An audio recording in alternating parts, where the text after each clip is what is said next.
อนนี้หิวแห้งทุกคนนะอย่ารับบ่ล่ะ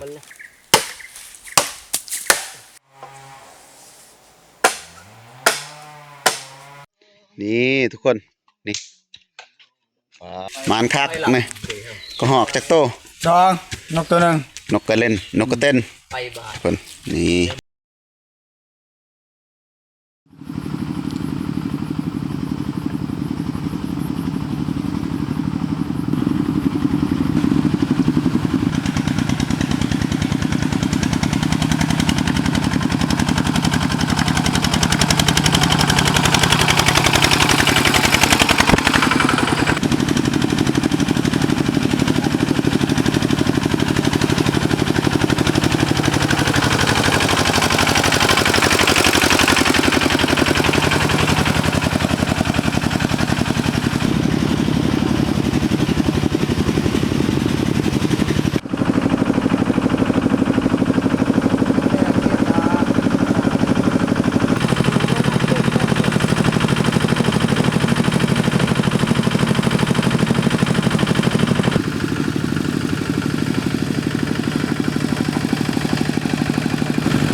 ตอนนี้กลับเขาสู่สภาพ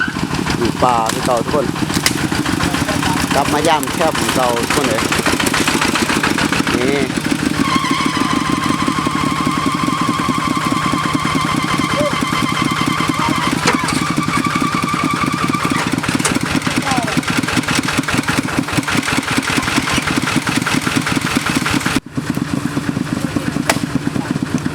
โถทุกคนเลย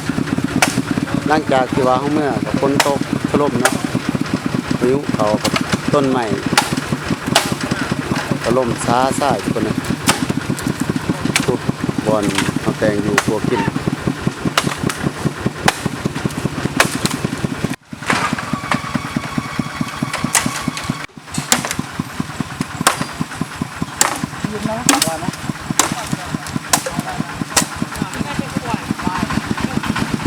ตอนนี้เขาก็สิเอารถเขาเก่านะทุกคน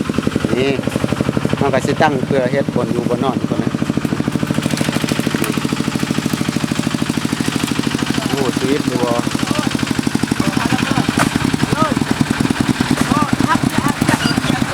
เอาเบิ่งมือใหม่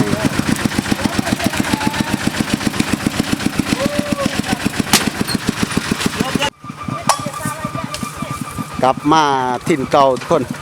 หาอยู่หากินคือเก่านี่แหละนี่ตอนนี้หัวสร้างหัวหน้าเพิ่นก็กำลังได้บูรณะใหม่บนอยู่บนนอนของเพิ่นนี้มาเบิ่งเลยทุกคนอันนี้ก็จะเป็นเรือนครัวของเฮาทุกคนส่วนรถก็สิจอดแค่นไว้คือเก่าเพราะว่ามาสุดนั้นก็เอารถมา2คันในเมื่อเฮาฮอดแคมป์เนาะแต่ว่าตอนนี้เฮาก็คือหิวเขาเฮาสิได้แก้ไขสถานการณ์ทุกคนก่อนอื่นเฮาก็สิไปหาหน่อไม้นี่ก่อนเพราะว่าตอนเฮาอยู่บริเวณเฮาอยู่มันเต็มแต่ไม้ไผ่ป่านี่ทุกคนแต่ว่าเฮาสิลองไปหาอันนั้นหน่อไม้ก่อนว่าหน่อไม้น่าสิออกแล้วตอนนี้ป้าทุกคนนี่ได้เลยโอ้นี่ทุกคน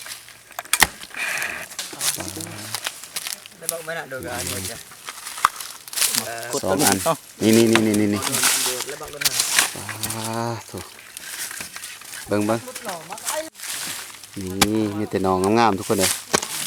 เพราะว่าฝนตกลงมาหลายวันเติบประมาณ2 อาทิตย์พี่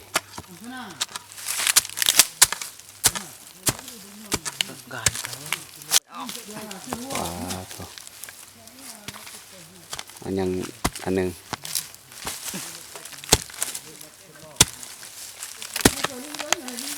ปลาโถนี่ใหญ่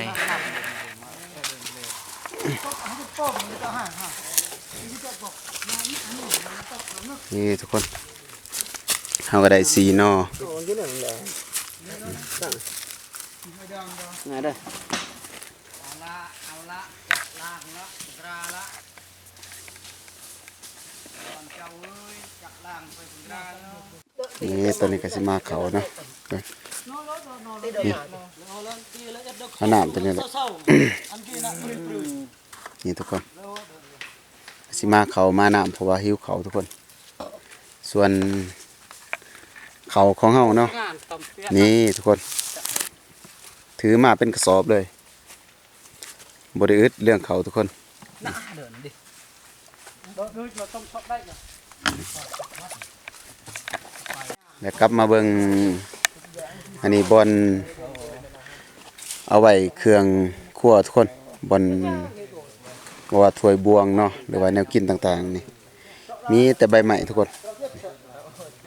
ส่วนอันนี้จะเป็นดอกสปอร์ไลท์ใส่ไผ่เก็บแสงทุกคนนี่อันนี้ทางพอครัวเพิ่นทำไปสอบอยู่นี่อันนี้ก็คือที่พักของพอครัวเพิ่นแล้วก็เป็นเฮือนครัวบอนแตงกินคนนี่ผ่านงานเพิ่นโอ้ แตงกินกำลังดังไผ่นี่ โอ้ อันนั้นสิต้มงูสิง อันนั้น สิงหรือว่าหน้ำใหม่ หัวหน้า บ่ เพิ่นให้อันนั้นได้บางอย่างบนแคมป์ทาง นี่ทุก ค คน นคนแล้ว ไม่นอกเลยเหรอตุ๊กชอบเนี่ยบ้า ส่วนบ่อนอนของเฮาไปเบิ่งสภาพนี่คน แต่ถ้าจะดูมันจะดูเจอเมื่อกี้แค่ในบ้านเราชอบชม เฮาก็สิได้นอนอยู่เทิงรถคือเก่าทุกคนนะนี่นี่แหละเฮาก็สิแป้งไม้อีกเทื่อหนึงนี้คนอันนี้มันก็จะเงียงแน่นิดนึงเฮาก็ต้องได้ถอยรถออกใหม่ทุกคน ไปนาแล้วก็ถอยกลับมาหน่อยหนึงเฮาสิมูนตีนมันทั้งเบื้องนี่ให้มันสูงๆหน่อยจักหน่อยเอามีหยังติดตามกันเฮาจะใช้ชีวิตอยู่ในป่านี่แหละ ชาววัดนี่ไปไม่ต้องไป10 วันตู้เลย พามาเบิ่งอาหารซ้ำห้องของเฮาทุกคนเพื่อแก้ไขอันนี้จะมีป้า เจ้ากล้องเอากล้องอยู่เดียว กระป๋อง เจ้าเจ้า แล้วก็ผักบัว น้อแล้วก็หัวหอม ผักบัวหัวหอม แล้วก็มีหมากเพชรทุกคนในนี้จะมีถ้วยบวงนี่มีหม้อโอ้ทุกคนเลย มามตัวอย่างนั่นล่ะ มีหม้อมีครก ได้จมเนี่ยไปจู่ไปได้ นี่ ก็เป็นงาน เอ้าผมมีถ้วยบัดนี้ทุกคน ตัวแดงนั่นเลยไงเป็นว่า นี่ทุกคน เปลือกเยี่ยมเลยเคาะเลย อาหารของเราพอได้แก้ไขสถานการณ์หิวตอนนี้ทุกคน ตอนนี้ก็ใส่หัวหอมบัว ถ้าเมื่อมตูนได้เนื้อตูนดูสิปะจึกจนไปจดในเส้นเปลือกแทนทำลาดปลาย ยึดตะเบือ มันยังกีลองการรับปลาแต่เงินอย่าเกิน ยึดตะเบือ15ล้านเยอะ แล้วมันแรงอ่อนไปมือตื่นนั่นนึกไอ้บิดตัว32นะตัวเก่งกันมาแล้วไปเปิ้ลเอาคนนี้เรา มา เอาหมด คนตอนนี้ก็แก้ไขสถานการณ์ก่อนกินข้าว กะโกดจ้อย ว่าสิกินหน่อไม้แต่ว่าบ่ทันนะตอนนี้หิวแห้งทุกคนนะ อย่ารับบ่ล่ะ เอาหมดเลยเอามาดิ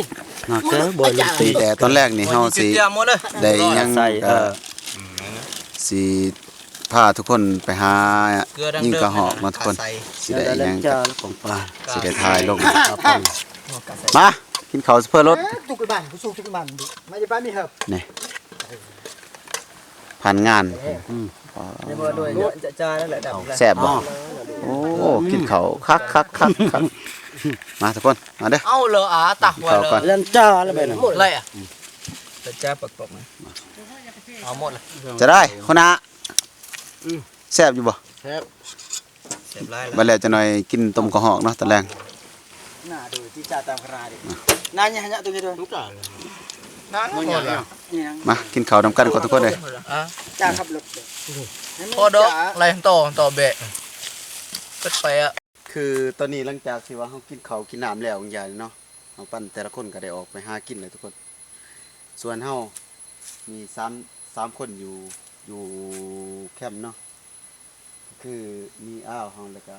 ผู้นั้นก็อ้าวอีกมีแต่แม่อันนั้นพ่อครัวบ่แม่นแม่ครัวเด้แม่ครัวเป็นผู้หญิง ยังจะทานบนนอน ตอนนี้เพิ่นก็กำลังซ่อมแซมบอนสีนอนตอนแรกเนาะสิผูกเป้ซังต่างๆนี่แหละส่วนทางพ่อครัวเพิ่นก็อันนั้นดังฟืนดังไฟหาฟืนหาไฟเติมแล้วก็อนามัยที่พัก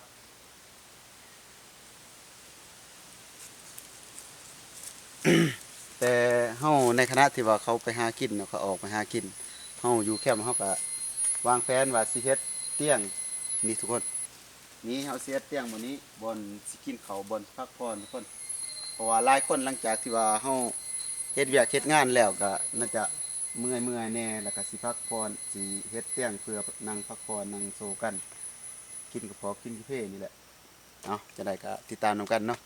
เพอเฮาอยู่ซื่อๆหมู่ไปป่านี่เขาน่าจะเมื่อยถ้าเฮาบ่ได้เฮ็ดอิหยังเขาก็หมู่บ่ว่าดอกแต่เฮาเกรงใจเอาอิหยังติดตามนำกันทุกคนมาทุกคน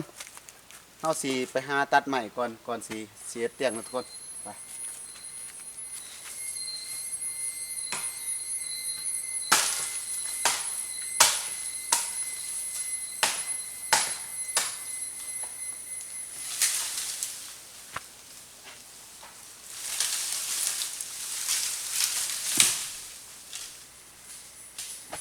ข้างนอก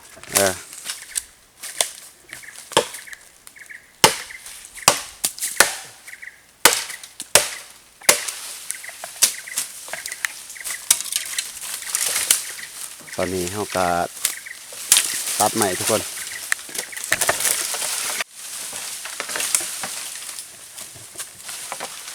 ถ้าไม้สำเร็จแล้วเฮาจังประกอบบาดเดียวทุกคนเลย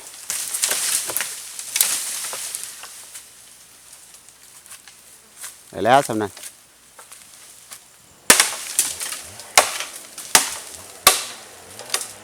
เอ้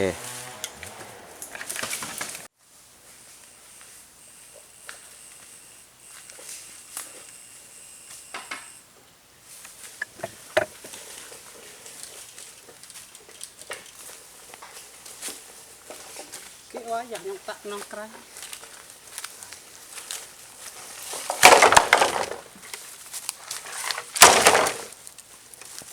เป๊ะเลยตักละ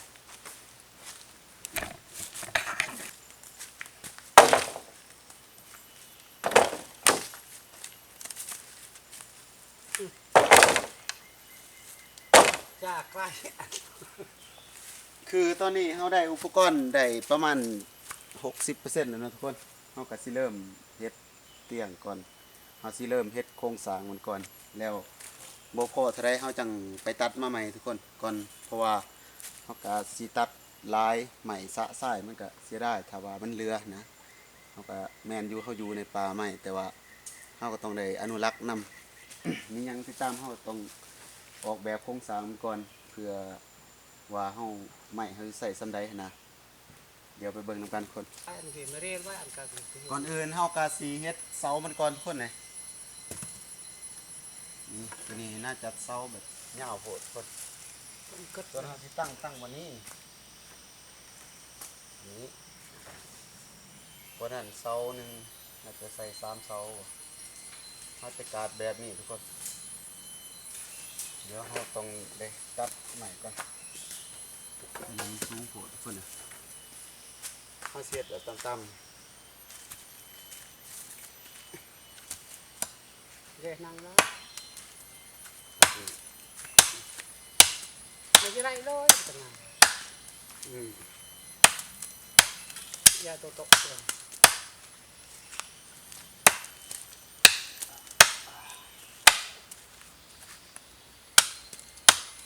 นี่เหรอไม่ไรเลยนี่ไปจะเล่นเกมสิกับหลอกพิจ้ายังนั่งเช่นที่ฮะติดๆเอาไว้แล้วเยอะสำนี้บ่ ๆน้อง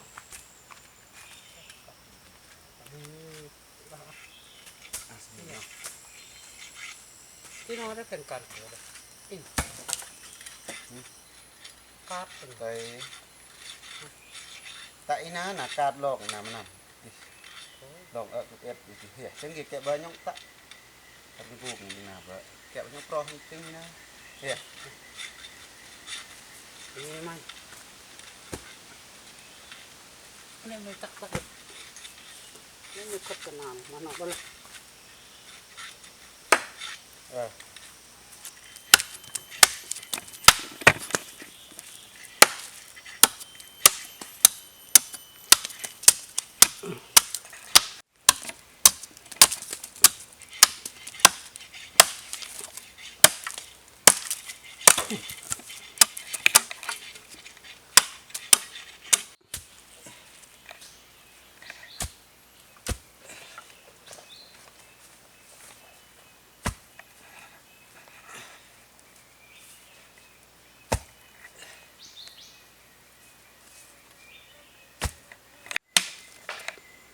สำหรับเสา2เสาทั้ง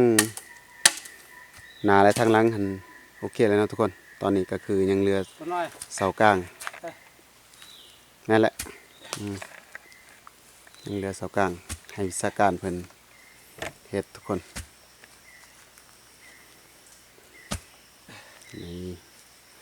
เห็นว่าเถายังแข็งแรงอยู่ทุกคนเลย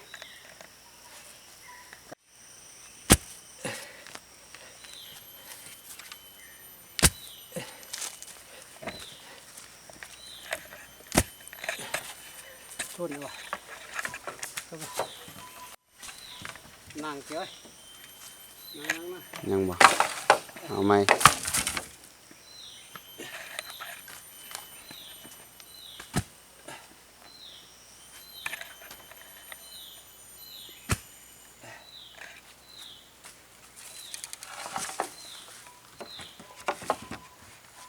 รับแอนเนี่ยได้แล้ว มาตอนนี้ก็สำเร็จเป็นทีทำห้อยเนาะทางวิชาการเพิ่นนี่หน้าตากับประมาณนี้ทุกคนเลย ยกอย่าทำไมเกี่ย เอาเพิ่นว่าเสาตัวนี้ยังสูงหน่อยหนึง ก็ไม่อย่าง เอาก็อันนั้นสิตอกอีกบาทหนึงทุกคน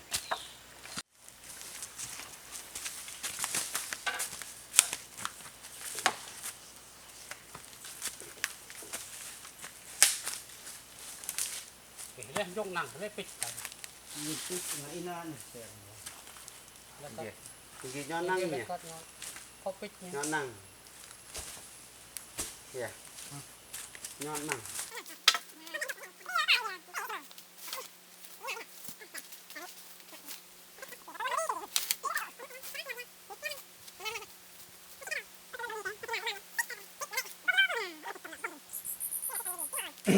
ทุกคนตอนนี้โครงสร้างก็ใกล้สำเร็จยังได้90%ยังเหลือแต่ไม้ ลอย 1 2 3เอาแทกในระดับความกว้างเสมอกัน แล้วเฮาก็สิใส่ไม้มัดเอาหรือว่ามีเหล็กตะปูเฮาสิตอกเพราะว่าตัวนี้มันเป็นพื้นฐานนี่เฮาต้องตอกตะปู6ดอกทุกคน ตำบอด ใส่6ดอกทุกคนเฮาก็สิเอาไม้แทกนี่เอาไม้ตัวแก่ๆนี่เนาะนี่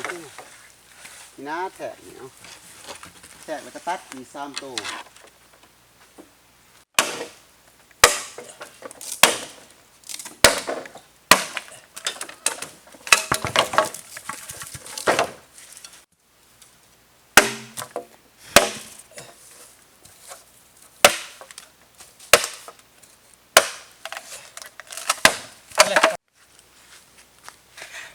อันอีกคือโต้งสบายเสียดนั่งเหรอ ยักษ์กุกคักโรเล่นเลย แล้วไปดุดี กุ๊กเลยนะตักไปเลย โอเค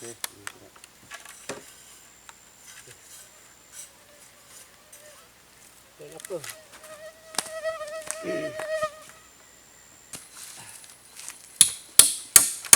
จะได้มันมีคอนตีทุกคนเลย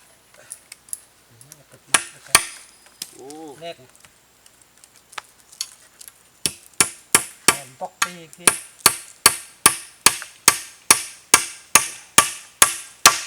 หวานมองอ่ะทีเขาจะปุ้งเตยเกิดรถทับ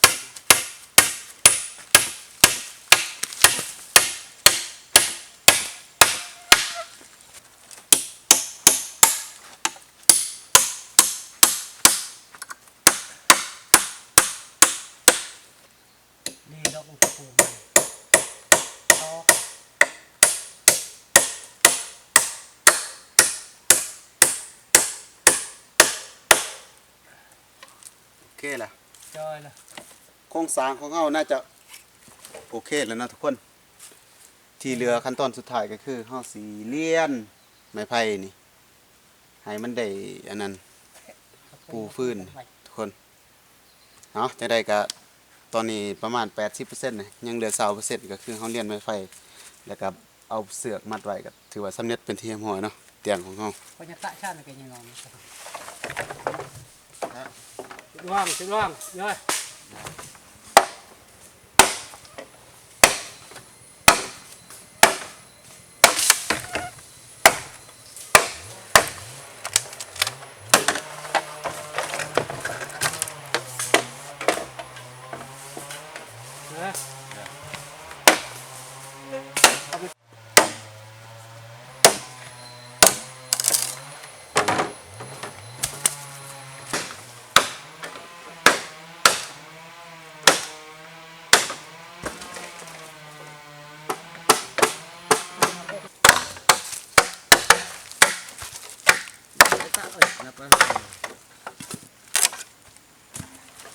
นั่นนะนั่น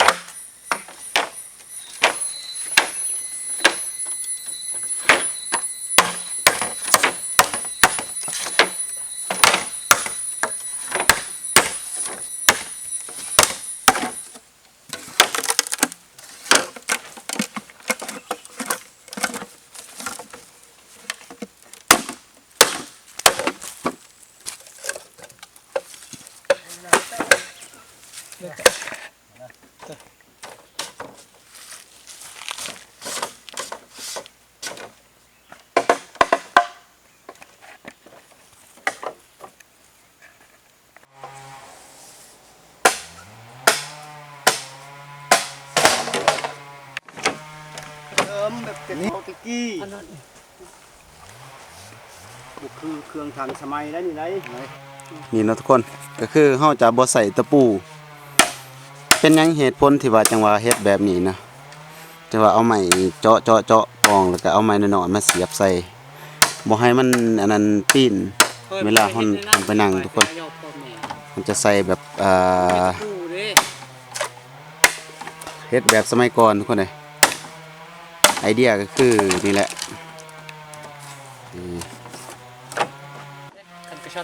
แล้วพอแล้ว ถือว่ายังอีกอันหนึงแล้วเอาตัวใหญ่ๆเด้เพื่อตัวนี้ตัวงามๆนี่ก็ได้ทุกคนนี่ตอนนี้ก็99.99เลยทุกคนเลยไก่สำเร็จเลยเนาะ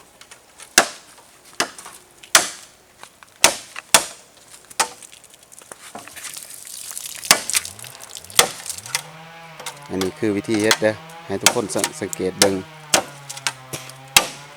เวลาเฮาอยู่ป่าถ้าว่าเฮาบ่มี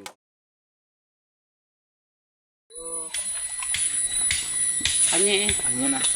เดี๋ยวลูกตีกี้อับกันนั่นสิจอยอันนี้จะโชว์สิ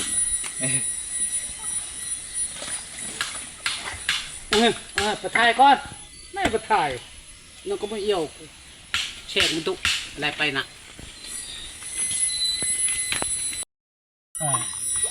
อัดคลิปตับปุยเฮ้ยโย่แห่เตะกันนอเว้ยยกบาร์เบอร์น่ะแม่นเจริญกี่เน่านะแกขยกแล้วมันเจริญจับเถื่อ มาสบายดีทุกคนสบายดีตอนเสาร์เนาะมื้อนี้ก็เป็นมื้อที่2ที่ว่าเฮามาอยู่นี่เนาะเพราะว่าเฮามามื้อวานนี้มื้อนี้เป็นมื้อที่2ที่เฮามาอยู่ป่าตอนนี้ก็คือเป็นบรรยากาศตอนเสาร์ทุกคนมาเบิ่งแต่ละคนมาชักอ่ะ การมีผู้แต่งกินแล้วก็ไปก่อนเลยแอบกัน กิน ก่อน กา เลย แฟ เจริญลาว แล้วก็นั่งโซกันทุกคนเนี่ย ผมทุกแบบตี้ได้ เดี๋ยวไปเบิ่งทางเฮือนครัวเฮาได้มีอันยังอันนั้นอาหารยังตอนเช้าทุกคน ไม่ช่างทุกคนป่ะทุกเร็วย่องไปเจริญเล่าไปเจริญเล่ไปเจริญ โอ้อาหารดีเนาะ ตายแอบประมอนไกลก่อนเลย อีหยังนี่ไก่ป่าบ่ป่าทุกคนน่ะ แกบ้าน ไปกูกระเจี๊ยบ ไก่ป้ามันไก่บ้าน กำลัง อยู่ป่า ตัว เด้ ไก่ เนาะ เพิ่น ข้าวน้ำสุกหรือเปล่า ไปแล้ว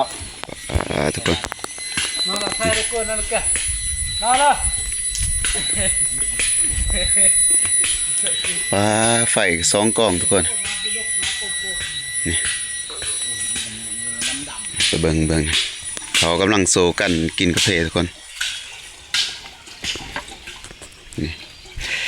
จังสี่แหละอยู่ป่าอยู่เขาทุกคนเป็นบรรยากาศหนาวๆเนี่ยจักหน่อย เริ่มจากหนาวจากหนาว ลักษณะแบบค่ายคือเดือน12 ดูตับเด้อโอนตาเลย นี่ทางอันนั้นพ่อครัวเพิ่น ข้างหน้านี่ไม่เจอเลย เฮ็ดหยังนี่กินกาแฟบ่ กินกาแฟกินกาแฟ เพิ่นน่ะนี่หัวหน้าใหญ่เพิ่น อันยกดอกแกยาดอกเลยก่อนก็ได้ เดี๋ยวพามาเบิ่งเขาเฮ็ดอีหยังอันนี้โอ้จะได้นี่ ขอบอันเขาเอ้ยได้ยัง เฮ็ด ขอบพระนี่ โอ้ ขอบพระคือชื่อแบบพี่ชื่อ อันนี้ความหมายก็คือตามศาสนานี่เฮาได้ขอบได้อันนั้นได้เพราะว่าเฮาอยู่ป่ามัน ดีไม่แห้ง ดนเพื่อหากินหายากนี่ให้โศกให้มานทุกคนให้มีความปลอดภัยทุกคน อันนี้เนาะคือ เป็นให้อยู่แล้วสะดวกสบายให้ขอบที่ขอบพระและ ทุกคนอันนี้ตามความเชื่อถือทุกคน เวลาเล็กนี่มั่ม ไปหากินกับบ่มานสนั่นมื้อนี้ก็เลยหัวหน้าทีมเพิ่นได้เฮ็ดพิธีเพื่อ ต้องมาเจ็ด ให้โศกให้มานนี่แหละ ว่าให้ตื้อตัดป่อง เพราะว่าเราไปหากินก็อยากกินแนวดีๆแน่อันนี้ก็คือเฮ็ดพิธีบอนขอบบอนลาบูชาอันนั้นเนาะ ไก่ อั เต้ นนี้ เขาแม่ ตามการเชื่อถือของอันนั้นเด้อทุกคน บาลานาปอยตับปอยบาลา ควรใส่วิจารณญาณในการรับชมแน่ กี่ได้เด็กบุญเฮ้ยก็เลยมา ไปวนนะเขาเอาตัววนตัวบ่อยว่าเล่น พามาเบิ่งอาหารเสริมทุกคนนี่สิมีหน่อไม้ปลาทุกคน ยุ่ในโลก หน่อไม้ไผ่ปลาทุกคนหวานขนาดหน่อไม้นี่ ว่าจะเรียนภาษาไทย ได้แกงหวานนี่ มาอ้อยปิดเจอเยอะตึบแล้วปิดนะ หล่อนเดินเดินหล่อนตัวมันอะไร ต้มอีนานแล้วนะ ตัวจะนักเดินก็ไปแล้ว เฮาสิต้มแบบนี้เลยเนาะทุกคนเพื่อกินตอนเพลน การปงใช่เป็นกรอกกูจอมไม่เป็นไงกูจับตีโอเคกูจับกูนอนโอเค มาทุกคนตอนนี้เฮาก็สิปอกหน่อไม้เนาะสิต้มกินตอนเพลนนี่แหละปลาหน่อไม้คักขนาด บ้านเราเคยอยู่บ่ให้มุหละหมานง่าย นี่ทุกคนงามหวานขนาดหน่อไม้นี่เฮาต้มเฮาแกงก็ได้ บ้านอันตุนจักกากิยานโฉบ่ให้ยอมตัดนะ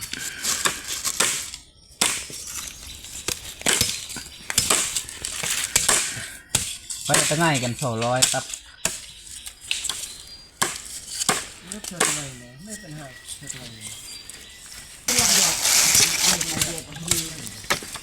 ได้แล้วจอมฮะ